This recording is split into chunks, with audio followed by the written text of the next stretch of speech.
प्यारे बच्चों नमस्कार। फिर से बेलन चैप्टर को आगे बढ़ाने के लिए चल रहे हैं हम लोग। क्वेश्चन नंबर 19 को सॉल्यूशन कराने जा रहे हैं। क्वेश्चन नंबर 19 क्या कहता है, एक 7 सेमी लंबे वृत्ताकार संवेलन का आयतन 22 सेमी के किनारे, क्या क्वेश्चन कहता है 7 सेमी लंबा वृत्ताकार का आयतन अब यहाँ से बढ़ जाता है 22 सेमी के किनारे पर बनाए गए घन के आयतन के बराबर है। क्या है, 22 सेमी का घन का किनारा कैसा है, 22 सेमी है, जिसके आयतन के बराबर है 7 सेमी लंबे बेलन संवेलन। तो यहाँ बनाइए, बेलन की त्रिज्या लंबाई, बेलन के ऊंचाई मानिए लंबाई मानिए, वही बात होगा, ऊंचाई 7 सेमी। अब कहता है घन, क्या है, घन 22 सेमी किनारे वाले, तो घन के किनारा क्या है, घन के किनारा 22 सेमी है। तो घन का आयतन क्या होगा, घन का आयतन क्या होता है, भुजा क्यों, घन के आयतन इक्वल टू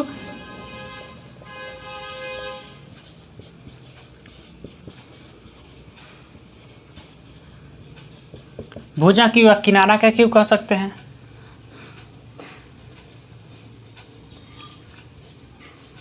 क्यों अर्थात 22 का क्यों, तो 22 गुना 22 गुना 22, यही जो घन सेमी। तो एक इसके आयतन के बराबर हो गया बेलन के आयतन, 22 सेमी के किनारे पर बनाए गए घन के आयतन के बराबर है क्या चीज़, बेलन का आयतन। जो आयतन ये है वही बेलन का आयतन भी होगा, घन के आयतन बराबर प्रश्नानुसार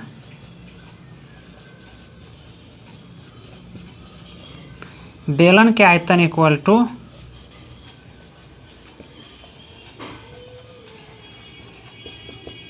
घन के आयतन। बेलन का आयतन किसके आयतन के बराबर है, घन के आयतन के, इसलिए बेलन का आयतन क्या होता है, फार्मूला लगाइए, बेलन का आयतन पाई आर स्क्वायर एच, और घन के आयतन 22 गुना 22 गुना 22। पाई का वैल्यू क्या है 22/7 गुना आर स्क्वायर, और एच क्या है आपका ऊंचाई 7, 7 से 7 कट गया, इक्वल टू 22 गुना 22 गुना 22 22। अब देखिए आर स्क्वायर इक्वल टू क्या हो गया, 22 गुना 22 गुना 22 बट्टा एगो 22 कहाँ चला है नीचे, ये 22 कहाँ है, डिवाइड में आ जाएगा, तो ये 22 डिवाइड में आएगा तो क्या होगा, एक 22 से कट जाएगा। अब बच क्या गया मेरे पास, आर स्क्वायर इक्वल टू 22 का स्क्वायर, आर स्क्वायर से square cancel, r equal to 22 answer. R क्या है, बेलन की त्रिज्या ज्ञात करना है, आर क्या है, बेलन की त्रिज्या है, त्रिज्या इक्वल टू 22 बेलन का। ओके, ये भी हो गया, जहाँ लिख दीजिए आप, इसे नोट कीजिएगा।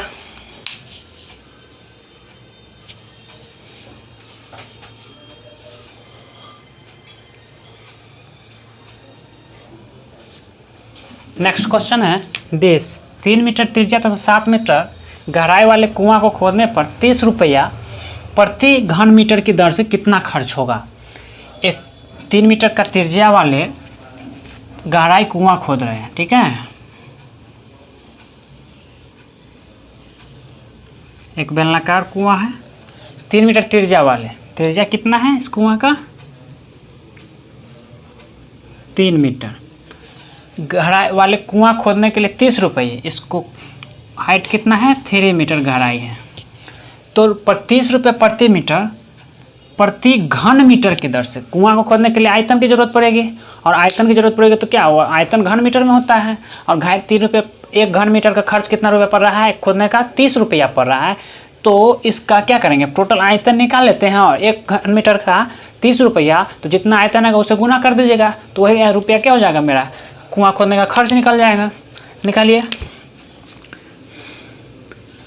कुआं के आयतन, कुआं के त्रिज्या लिख लीजिए, त्रिज्या 3 मीटर, ऊंचाई या गहराई कह दीजिए, गहराई 7 मीटर। तो कुआं के आयतन, कुआं के आयतन, कुआं कैसा होता है, बेलनाकार होता है, बेलन के आकार का होता है। तो पाई आर स्क्वायर एच, 22/7, आर का वैल्यू हो गया 7 × 7, और ऊंचाई हो गया आपके पास, सॉरी आर जो है त्रिज्या है 3 का होल स्क्वायर, मतलब 3 × 3, और ऊंचाई जो है 7 है।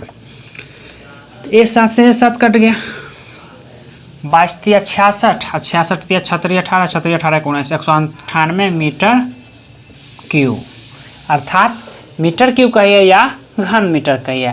अब बताइए 1 घन मीटर पर खर्च कितना है, 30 रुपया, 30 रुपया खर्च है प्रति घन मीटर। क्वेश्चन ही कह रहा है आपका 30 रुपया प्रति घन मीटर खर्च है। तो एक कुआं कितना खोदना पड़ा हमें, 198 घन मीटर। तो 1 मीटर क्यूब, घन मीटर को 1 मीटर क्यूब लिख सकते हैं, क्यूब खोदने पर खर्च, पर खर्च 30 रुपया। तो 198 मीटर क्यूब खोदने पर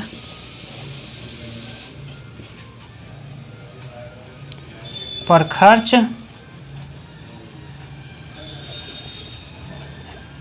198 गुना 30, अब इसे गुना कर दीजिए। जैसे 0 8 3 24 के 4 29 27 28 29 के 9 हासिल 2 3 कम 3 2 5, 5940 रुपया खर्च हो जाएगा, 5940 रुपया खर्च हो जाएगा। हमने क्या किया, त्रिज्या हमें पता था, ऊंचाई त्रिज्या 3 मीटर, गहराई अर्थात ऊंचाई, कुएं के नीचे से ताकिएगा, ऊपर से ताकिएगा तो गहराई, और नीचे से ताकिएगा तो ऊंचाई। तो ऊंचाई और गहराई दोनों सेम ही होता है। तो 7 मीटर गहराई, और कुआं खोदने पर कितना रुपया खर्च, 30 रुपया प्रति खोदने पर खर्च नहीं, 30 रुपया 1 घन मीटर पर, 1 घन मीटर पर, अर्थात 1 मीटर क्यूब पर खर्च है। घन मीटर को मीटर क्यूब ही कहते हैं, पर घन मीटर पर खर्च है। कितना खर्च होगा, तो त्रिज्या गहराई पता है, तो कुआं का आयतन ज्ञात कर लीजिए, और आयतन ज्ञात करने के बाद 1 मीटर के ऊपर 30 रुपया, तो 198 घन मीटर पर, तो 30 से गुना कर दीजिए, आपका उतना रुपया आंसर हो जाएगा। ओके, इसे नोट कीजिएगा। यदि आपको कोई डाउट हो तो आप कमेंट में ज़रूर लिखिएगा। यदि भी आपको समझ में आता है तो अच्छी बात है, इसे रेगुलर नोट करते रहिए, कॉपी पर रेगुलर नोट करते रहिए, आपको वीडियो हमेशा मिलते रहेगा। 1-2 दिन गैप हो जाता है, वो मिल जाएगा, अब रेगुलर हो जाएंगे हम, ठीक है।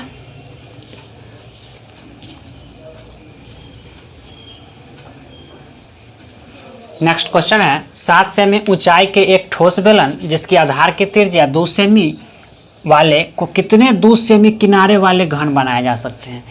एक बेलन है ठोस जिसकी ऊंचाई 7 सेमी और आधार की त्रिज्या 2 सेमी है। तो कह रहा है एक ठोस बेलन है, इसका कितना 2 सेमी किनारा वाला घन बनाया जा सकता है, अर्थात पासे बनाया जाता है। घन कैसा होता है, पासे के आकार का होता है। तो हमेशा किसी भी जब परिवर्तन, आकार परिवर्तन होता है, आयतन से लेकर के आकार परिवर्तन होता है, उसमें आयतन लगता है। इसलिए हमें पहले क्या करना होगा, बेलन का आयतन ज्ञात करना होगा, फिर घन का आयतन ज्ञात करना होगा, तब जा करके हमें घनों की संख्या निकालने के लिए बेलन के आयतन, बहुत सारा है, बेलन का आयतन ज़्यादा होगा, और जो 2 सेमी किनारा वाला जो घन बना रहे हैं उसका आयतन कम होगा। तो बड़े आयतन में छोटे 2 सेमी कितना बनाया जा रहा है, जो सेमी कितना बनाया जा रहा है, तो जैसे 2 सेमी किनारे वाला कितना बनाया जा रहा है पूछा जा रहा है, तो उससे हम भाग देंगे हमेशा। ओके, तो हल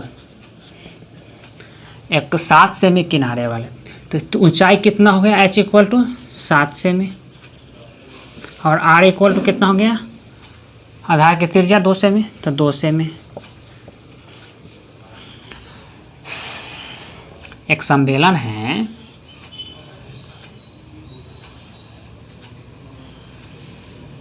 जिसकी ऊंचाई है आपके पास 7 सेमी, त्रिज्या है 2 सेमी। ओके, अब इससे कितना छोटा छोटा घन बनाया जाएगा, इस आयतन से कितना 2 सेमी वाला घन बनाया जाएगा।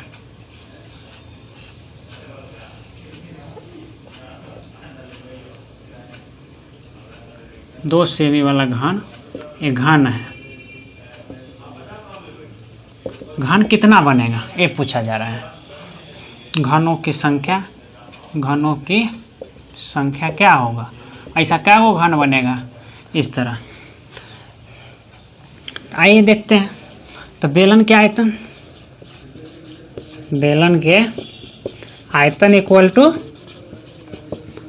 पाई आर स्क्वायर एच।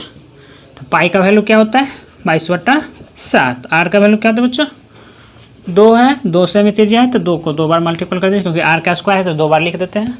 और ऊंचाई कितना है एच 7, 7 से 7 कट गया, 22 दूना 44 दूना 88, 88 सेमी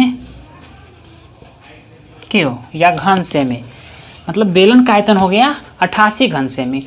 अब इस जो है सॉरी यहाँ हम घन नहीं बना पाए, स्क्वायर बना दिए, आप लोगों को दिखने में दिक्कत हो जाएगा।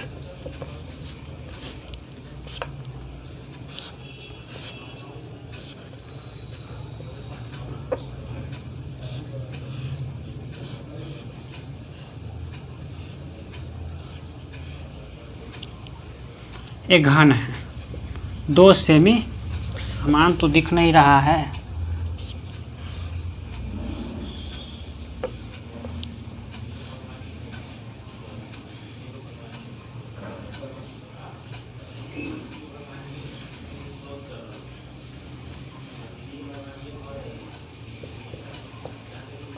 दो सेमी घन है। तो देखिए, तो घन के आयतन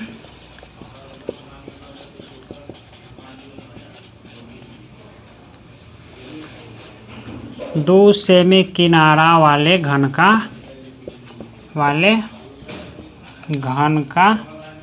आयतन भुजा क्यों होता है, तो अर्थात 2 का क्यों लिख लीजिए, नहीं तो आपको कन्फ्यूजन हो जाएगा। लिख देते हैं भुजा क्यों अर्थात 2 का क्यों, तो 2 गुना 2 गुना 2 अर्थात 8 सेमी क्यों घन सेमी। अब देखिए 2 सेमी किनारे वाले के घन का आयतन कितना है और इसका बेलन का आयतन कितना है, तो एक कितना बनेगा, ऐसा क्या गो बनेगा। तो बेलन 2 सेमी किनारे वाला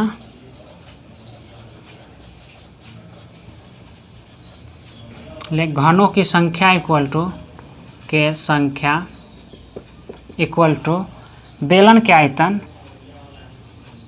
बेलन के आयतन बट्टा घन के आयतन, घन के आयतन। 88/11, 11×8 सॉरी 8, 88/8 क्योंकि घन के आयतन कितना है 8 है तो 8 रखें, 8 से काट दीजिए 11, 11 घन बनेगा। कितने घन बनेंगे 11 घन बनेंगे। घनों के आयतन से भाग देना है बेलन के आयतन में, तब ही पता चलेगा कि हमें इतना घन बना। ओके, नोट कीजिएगा।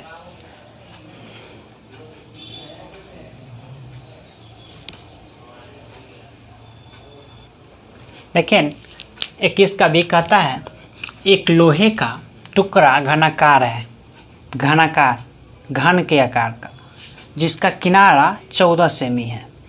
इस टुकड़े को पिघला करके एक छड़ बनाइए, तो छड़ कैसा बनेगा बेलनाकार बनेगा, बनाई जाती है। तो जिसका व्यास, अब उस छड़ का व्यास जो है 7 सेमी है, तो छड़ की लंबाई ज्ञात करें। छड़ का व्यास कितना है 7 सेमी, छड़ की व्यास 7 सेमी है ना, छड़ की व्यास 7 सेमी है, तो छड़ की लंबाई ज्ञात करें। आइए हम लोग ज्ञात करते हैं। अब बताइए छड़ की लंबाई ज्ञात करने के लिए हमें क्या करना होगा।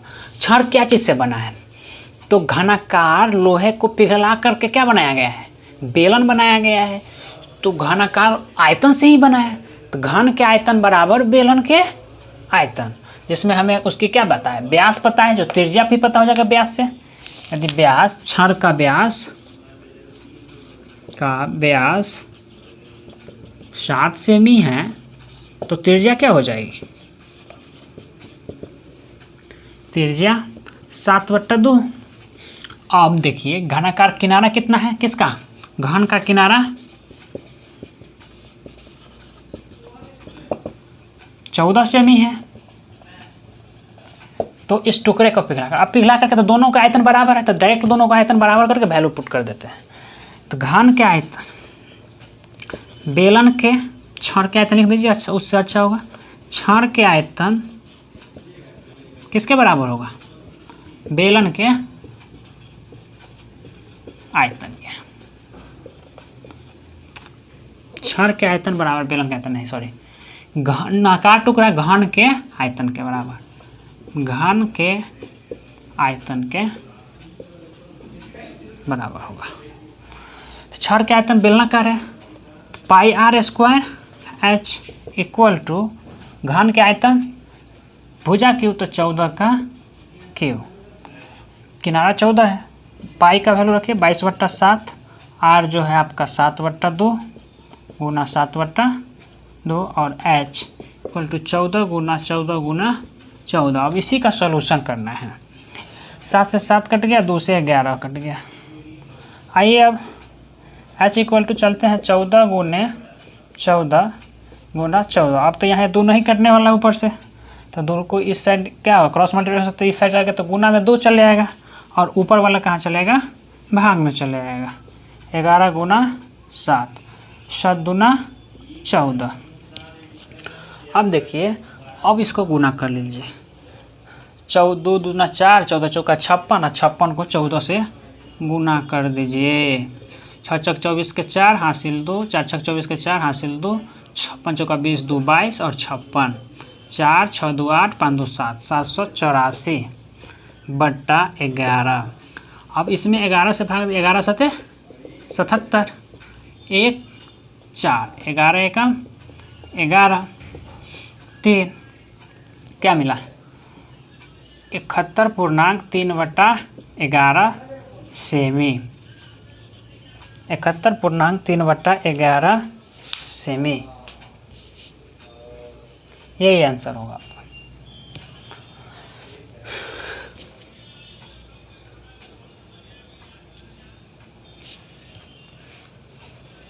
नोट कीजिएगा इसे।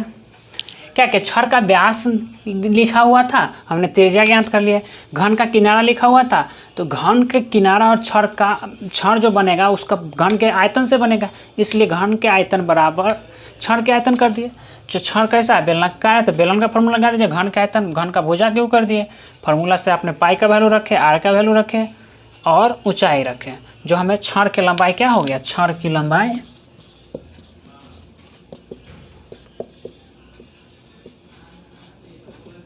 71.3/11 सेमी, आंसर, यही आपका आंसर है। यहाँ पर रहने देते हैं। आज के वीडियो में बस इतना ही, मिलते हैं फिर नेक्स्ट वीडियो में। Thank you.